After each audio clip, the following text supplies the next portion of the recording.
Hello नमस्कार दोस्तों, स्वागत है आपका मेरे यूट्यूब चैनल शिव एलएलबी पर। दोस्तों, कानून का काम समाज में व्यवस्था बनाए रखना है, लेकिन कई व्यक्ति जो मुकदमेबाज होते हैं या जिनका समाज में एक ओहदा होता है, वो कई व्यक्ति के ऊपर झूठी एफआईआर दर्ज करा देते हैं। तो आज वीडियो में हम बात करते हैं, यदि कोई आपके खिलाफ झूठा मुकदमा दर्ज करा देता है तो आप उससे किस प्रकार बच सकते हो। इससे पहले हम वीडियो शुरू करें, आपको बता दें, यदि आप लीगल टॉपिक में इंटरेस्टेड हो तो हमारे चैनल को सब्सक्राइब कर लें, बेल आइकन को जरूर प्रेस कर लें ताकि हमारे द्वारा बनाई गई लीगल टॉपिक के ऊपर इंटरेस्टेड वीडियो की जानकारी नोटिफिकेशन सबसे पहले आप तक पहुंच सके। दोस्तों, झूठी एफआईआर से कैसे जा सकता है, उससे सबसे पहले हम समझते हैं कि एफआईआर होती क्या है। ऐसा कोई भी अपराध जिसमें पुलिस को उसकी सूचना मिलती है और उस अपराध के ऊपर पुलिस जो डॉक्यूमेंट तैयार करती है, जो दस्तावेज तैयार करती है, उसको एफआईआर बोला जाता है। तो एफआईआर को सीआरपीसी के सेक्शन 154 154 के अंतर्गत बताया गया है और सेक्शन 482 सीआरपीसी में हाईकोर्ट को पावर है कि वो किसी एफआईआर को रद्द कर सकती है। तो दोस्तों, जब भी आपके खिलाफ कोई झूठा मुकदमा दर्ज होता है तो आप उसको रद्द कराने के लिए 482 सीआरपीसी के अंतर्गत हाईकोर्ट में एप्लीकेशन लगवा सकते हो। लेकिन हाईकोर्ट में एप्लीकेशन लगवाने का एक प्रोसीजर होता है, उसमें सबसे पहले आप हाईकोर्ट को एप्लीकेशन के माध्यम से ये बताते हो कि फला व्यक्ति ने आपके खिलाफ जो मुकदमा दर्ज कराया है वो झूठा है। तो ऐसे मामलों में जब भी कोई झूठी एफआईआर के खिलाफ जाता है हाईकोर्ट, तो हाईकोर्ट सामान्यतः उस पर जल्द से जल्दी सुनवाई करता है और यदि उसमें टाइम लगता है तो कई दशाओं में हाईकोर्ट गिरफ्तारी पर रोक लगा देता है। तो दोस्तों, जब हाईकोर्ट के सामने कोई 42 सीआरपीसी में एप्लीकेशन जाती है तो हाईकोर्ट उस केस के इन्वेस्टिगेशन ऑफिसर को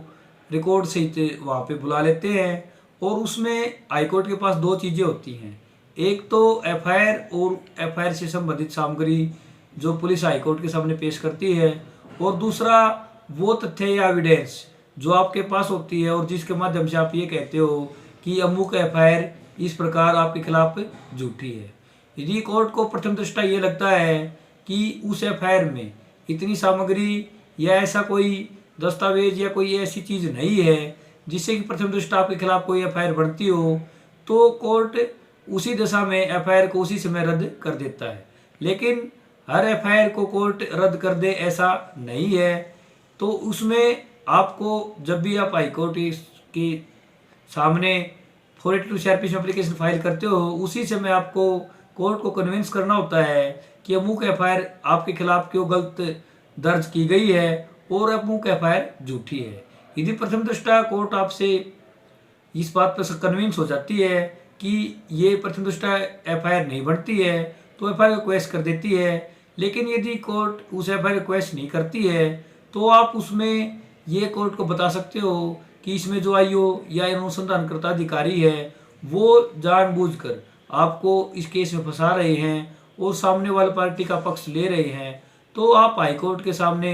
अनुसंधान अधिकारी या जो आईओ होता है उसको चेंज करवाने के लिए भी हाईकोर्ट को कन्विंस कर सकते हो। और हाईकोर्ट को जब लगता है कि ये बात सही है तो उसमें अनुसंधान अधिकारी को वो चेंज कर सकते हैं। या आपको ये लगता है कि हम इस केस में सहयोग करने को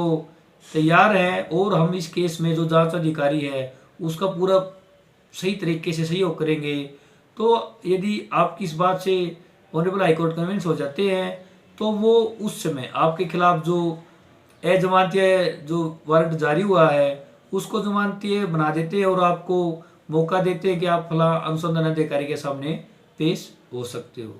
तो दोस्तों, इसमें ऑनरेबल सुप्रीम कोर्ट की बहुत सी गाइडलाइन है कि कौन कौन सी एफआईआर को रद्द किया जा सकता है। इसमें सबसे पहले वो एफआईआर जिसको प्रथम दृष्टया पढ़ने से ये लगता है कि इस एफआईआर में इतनी सामग्री नहीं है कि इस फला व्यक्ति के खिलाफ कोई केस दर्ज किया जा सकते, तो कोर्ट उस एफआईआर को रद्द कर सकती है। और इसके अलावा 42 सीआरपीसी में कोई भी एफआईआर जिसको प्रथम दृष्टया पढ़ने से ये लगता है कि अमुक व्यक्ति के खिलाफ इस एफआईआर में कोई चार्ज नहीं बढ़ता है, तो ऑनरेबल हाईकोर्ट उस एफआईआर को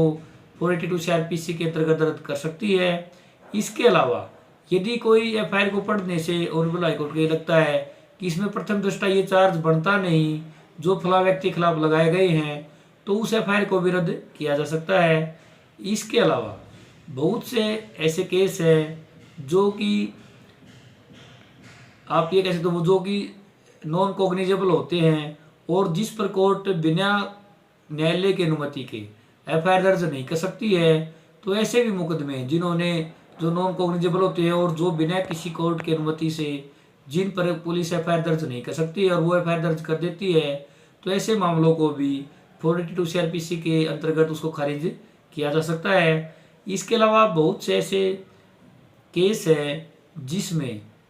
दोनों पार्टीज का राजीनामा हो जाता है लेकिन कानून के अंतर्गत उनका राजीनामा वैलिड नहीं है। तो ऐसे केसों में जिसमें राजीनामा हो गया है लेकिन